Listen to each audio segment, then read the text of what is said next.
Everyone, for the last few weeks and few days, I've been busy. So I'm thinking, okay, the last time we read chapter 1 of the Magic Forestry, so today we will read chapter 2.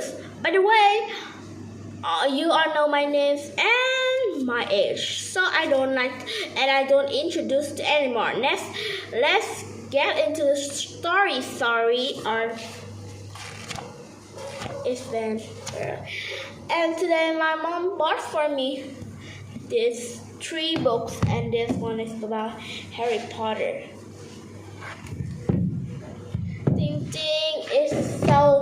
It was so big. I think I'll take months to read. Done reading them. I love reading, but I'm not a bookworm.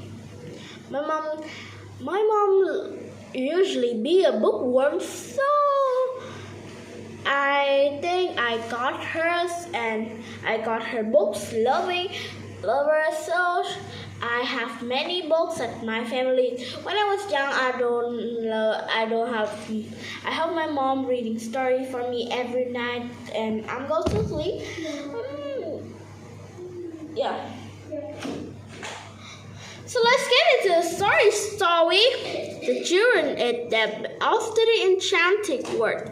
The children ate their breakfast quickly. Mother told them to make sandwiches for themselves, to take the small chocolate cake from the cupboard. You can take some donuts too, she said. And there's apples in that dish over there. When you come home, I'll bake some potatoes in the oven, and you can eat them with butter and cheese. Oh, Mother, we will be hungry, says Joe at once. Let's hurry up with the sandwiches. So we want to start off as soon as possible. Now be home at 6 o'clock, or shall I worry? Says Mother. Look after your cousin, Joe. Yes, I will, promised Joe. At last, everything was ready. Joe packed the food into the little bag and slung over his shoulder. Then the 4 of them set off to the enchanted wood. It didn't take them long to get there, a narrow ditch between the lane of the wood. You got to jump over the ditch, Rick, says Joe. They jumped over. Rick stood there when he was in the wood. What a strange noise leaf trees are making, he says, as if they was talking one another, telling a secret. Wisha, washa, wisha, washa, whisper the trees. They are telling secrets, says Beth. And do you know, Rick, if the trees have any messages for us, we can hear by pressing our ears to the trunk of the tree. Then we can really hear what they said. Wisha, washa, wisha, washa, says the tree. Come on, said Joe impatiently. Let's go to the faraway tree. Well, they all went on and soon came to the mysterious magic tree. Rick stared at it in great astonishment. Wow, it's simply enormous, he said. I've never seen such a big tree in my life, and you can possibly see the top. Goodness me, what kind of tree is this? It's got big oak leaves, and it doesn't feel like an oak. It's a funny tree, said Ben. It may grow a common oak leaf for a little way, and then suddenly you notice it's growing plums. Then another day, you may grow an apple up here. You just never know. It's very exciting. How did you climb it? Says Rick, in the ordinary way. Well, we will today, said Joe, because we want to show you a friend who lives inside the tree. But sometimes there's a rope that led down the tree, and they can go easily up. Help of that. Or sometimes Moonface let down a cushion by the end of the rope and pulls us up one by one. He swung himself up to the tree, and the other followed. After a bit, Rick shouted, wow, it's extraordinary. This tree is growing nuts now. Look! Sure enough it was. Rick picked up some and cracked them. They were hazelnuts, ripe and sweet. Everyone had some and enjoyed them. Now they had got very high up indeed. Rick was almost surprised to see a little window in the trunk of the faraway tree. Goodness, there's some little live just here, he called to the other. Look, there's a window here. I'm gonna peep in. You better not, shouted Joe. The angry pixie will live there. He had people peeking in, but Rick felt so curious that he had just peeked in. The angry pixie was home. He was filling his kettle with water. He looked and saw Rick's surprised face in the window. Nothing made the pixies more angry than seeing people looking at him. He rushed in the window at once and flung it open. Peeping again, he thought, it's too bad. All day and night, people come peeking. Take that. He emptied the kettle of cold water all over poor Rick. Then he slammed his window and drew the curtain across. Joe, Beth, and Franny couldn't help laughing. I told you not to peep in, the angry pixie, said Joe, wiping Rick with his hanky.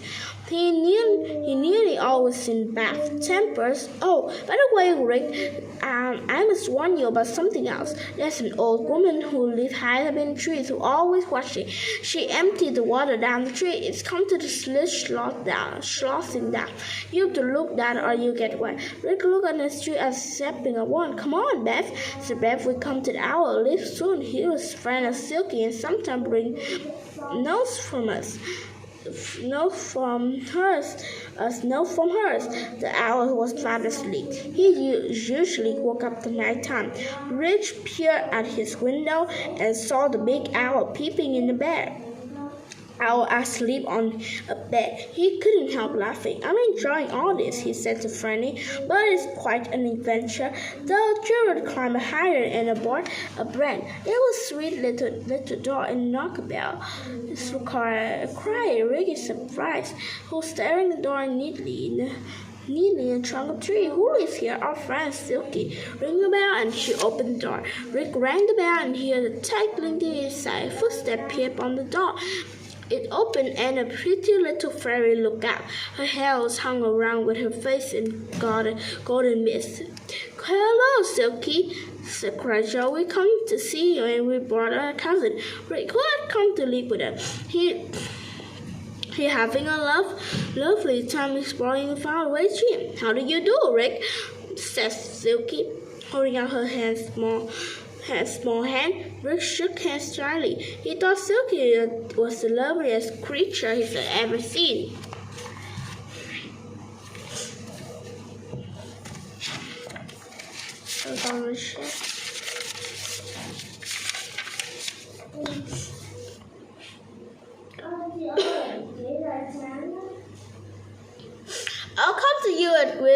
I'll come with you if you're going to visit Moonface, said Silky. I was going to borrow some honey from here to make pancakes with me, and we have David Moonface house. Whatever our pancakes is, asked Ricky subscribe. Wait a minute, wait and see, said Joe with a grin. They all went up to the tree again. Soon they hearing funny noises. That's old Mister. What is his name? Snoring, said Joe. Look, there he is. There's a nap. There he was, sitting comfortable in his chair. His hand floated over his tummy and mouth wide open. I love to pollen something into his mouth, says Rick at once. Yes, and that's what everybody feels. Moonface and Silky popped some acorn in and didn't use Silky, and once his name was very angry. He threw Moonface up through the hole of the cloud and put him in the straight lane there, where the old saucepan, says Beth. He is usually with his friend Mister. What is his name? I expect he has gone to see Moonface, said Silky. Come on, we will soon be there. As they went up the tree, Silky suddenly stopped. Listen, she said, and they all listened. They hear curiously. Slishy,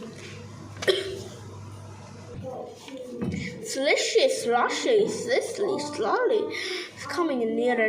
It's them! Wash a lot! Dirty water's coming! Yell! Get under the branch, everyone! Rick wasn't as quick as others. They hid under a big bound, but poor old Rick wasn't under his when the water came pouring down the tree. It was tumbled his head and went the head. Rick was very angry. The others were sorry, but they thought it was very funny too. Next time I'll climb this tree wearing my swimsuit, says Rick, trying to wipe himself dry. Really, I think somebody ought to stop them. Watch a lot pouring her water down like that. How disgusting. Oh, you soon get used to it. It's dodged water easily, said Joe. Another one up the tree again.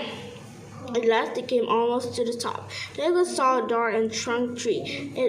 Behind the door sounds a voice. That's Moonface and old saucepan, says Joe. He rapped at the door and it flew open. Moonface looked out. His big round face beamed and smiled and told his visitor well. That's Moonface and old saucepan, said Joe, and he backed the door. It flew open and Moonface looked out. His big round face beamed with smile, and he saw who his visitors were. Well, hello, he says. Come on in. The saucepan man is here. Everyone went to Moonface's curious round room. There was a large hole in the middle of it, which was the beginning of Slippery Slip, the whole wonderful slide that went round and round inside the tree. Right at the bottom, Moonface's furniture was arranged inside the room with tree trunk, and it was curved to fit the curve of the tree. His bed was curved and his chair was curved. The sofa and the stove, it was very odd.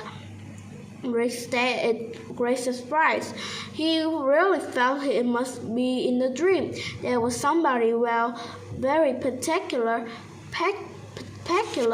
sitting on the sofa. It was old saucepan. The old saucepan. He really was a very curious sight. He was covered with saucepan and kettles. He wore saucepan for a hat. You could hardly see anything except for his face and hand and feet, because it was so covered with saucepan and thick. He was making tremendous clatter whenever he moved. Who's that? He says, look at it. This is Rick, said Joe. Rick went forward to shake hands. The sofa was there. He did hear sometimes quite well, but he nearly always heard everything wrong. Sometimes he was very funny. Chick, well, that's a funny name for the boy. Not Chick, but Rick, shouted Moonface. Stick, said Saucepan, shaking hands. Good morning, Stick. I hope you're well. Rick giggled. Moonface got ready to shout again, but Silky handed him a bag of popcakes. Don't get angry with him, she said. Look, all the some popcakes, and they were freshly made today. And oh, Moonface, well, do tell us what lands at the top of the faraway tree today. The land of Topsy-Turvy, said Moonface, but I don't advise you to go there. It's very uncomfortable. Oh, yes, let's, cried Rick. Can we just peep at it? We'll see, said Joe, giving him a popcake. Eat this, Rick. Popcakes are lovely. Rick put one in his mouth and bit into it. It went pop at once. He found in his mouth and full sweet honey in the middle of a cake. Delicious, he said. I'll have another one. Oh, Joe, please, let's take our lunch into the land of Topsy-Turvy. Oh, please. Chapter 3 is the land of Topsy-Turvy. in here they visit many lands, and I'm gonna tell you what land they are going to visit. First, the land of Topsy-Turvy. Next, the land of Spell.